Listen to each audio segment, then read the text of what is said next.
E o que é o Product Market Fit? É justamente resolver uma necessidade generalizada dos usuários e isso que consegue dar sustentação para o caso de uso. Então, no momento que a gente está aqui agora, o que a gente tem que pensar em cada projeto que a gente está investindo, em cada projeto que a gente está acreditando? A gente tem que pensar, legal esse projeto, legal essa inovação, legal, mas e aí? O que de fato esse projeto está resolvendo? O que de fato esse projeto está conseguindo dar usabilidade e sustentar o seu caso de uso? Esse é o ponto essencial. Por isso que eu quis trazer os balanços da Amazon e do eBay, trazer esse texto do Mark Andreessen e trazer também esse texto aqui do Orient Fund, porque todos trazem esse mesmo indicativo. Então, um ponto mais importante que a gente vai estar olhando para falar, beleza, esse projeto tem potencial, a primeira pergunta é, esse cara resolve uma necessidade generalizada dos usuários? Pode ser uma necessidade para usuários de cripto? Pode.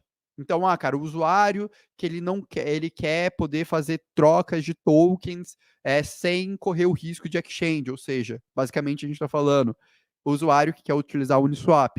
Pô, beleza, é uma dor clara, e é uma dor que faz sentido para o tamanho do mercado de cripto.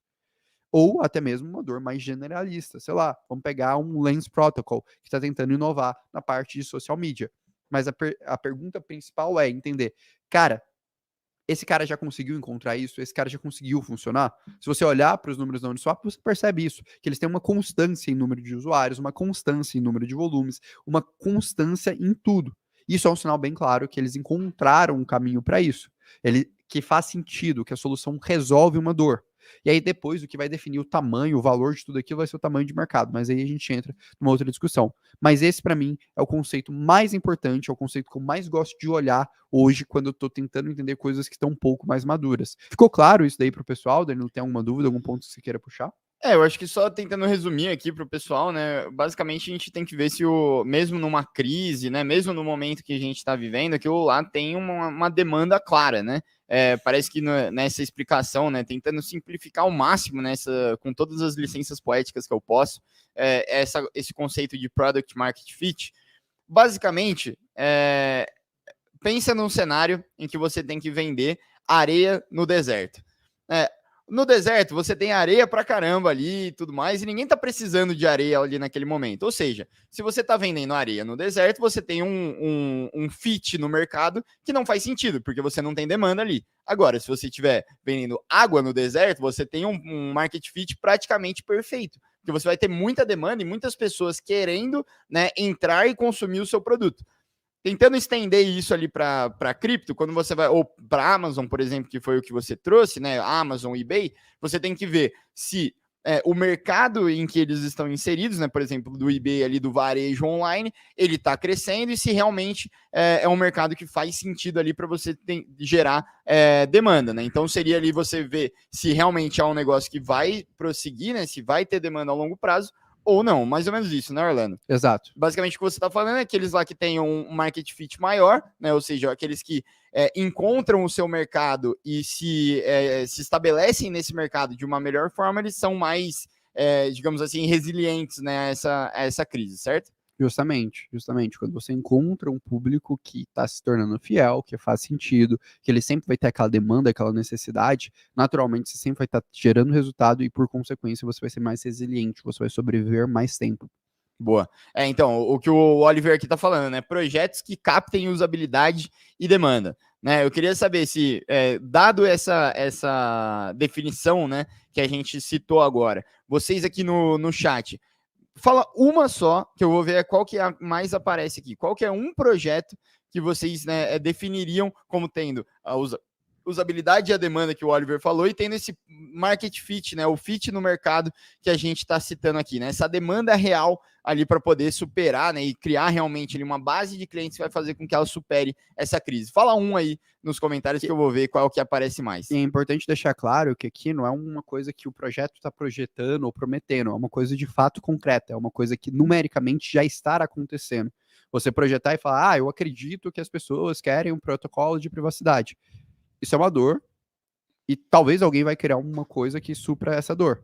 Mas se você não tem métrica, se você não tem adoção, isso não significa nada. para você ter o que a gente está chamando, né, de market fit, essa adoção de mercado, de fato você tem que estar numericamente tendo essa adoção de mercado. De fato você tem que estar mostrando, ó, esse cara está conseguindo crescer constantemente, mesmo independente de qualquer cenário do mercado.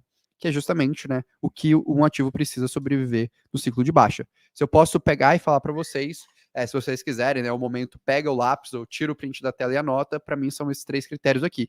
Continuar apresentando um crescimento no seu core, ou seja, continuar apresentando um crescimento na sua proposta, no que ele se propõe a fazer, que seria justamente a nossa definição, nosso entendimento de product market fit, estão bem capitalizados, ou seja, de preferência, caras que têm caixa ou que levantaram rodadas recentemente, ou seja, caras que têm capital para continuar investindo, para continuar se mantendo. Isso é uma coisa muito importante. Não adianta nada você ter um excelente produto se você não vai conseguir reter o seu time, se você não vai conseguir se manter desenvolvendo, conseguir se manter investindo. Grandes empresas quebraram por um único motivo, que foi fluxo de caixa. No Covid a gente viu isso. A gente viu inúmeros locais ali que tinham 10, 20, 30 anos de história quebrando em 30 dias. Por quê? Porque não tinham capital para se manter. Então, ter dinheiro em caixa também é um fator importante, é um fator que a gente leva em consideração. E, por fim, continuar inovando, continuar buscando novas soluções. Não adianta de nada você pegar uma solução e falar, cara, essa solução é incrível, a melhor solução do mundo, se ela não continua evoluindo. Continuar evoluindo é um ponto que, na nossa visão, é essencial para que aquele projeto, aquele ativo continue a dar certo. E aí, nesse sentido, crescimento no seu core, o primeiro exemplo que eu quero puxar é justamente o exemplo da Ethereum. Esse é um report da Alchemist Insights, que é um dos principais provedores, né, de infraestrutura do mercado de cripto. E o que ele trouxe aqui? Ele trouxe basicamente o número de contratos inteligentes verificados presentes na rede do Ethereum. A rede do Ethereum começou em 2015, então basicamente não tinha nenhum contrato inteligente naquele período. Em 2016 foram criados um pouco mais de 800 contratos. Mas qual que é o número que eu acho mais interessante aqui de ser destacado? É justamente que em 2018 ela teve um crescimento significativo de mais de 300% e bateu 44 mil contratos, mas ela regrediu, ela reduziu o seu crescimento. Em apenas 24 contratos, ela continuou crescendo, mas num ritmo menor, em 2019, que foi justamente aquele período do último ciclo de baixa do mercado. Só que agora, quando a gente faz uma comparação entre 2021 e 2022, a gente percebe um crescimento de 50%, mesmo num ciclo de baixa, registrando quase 120 mil contratos apenas em um ano. Sabe o que isso significa? Isso significa que 1 a cada 3 contratos inteligentes, 3 aplicações criadas na Ethereum, foram criadas neste último ano.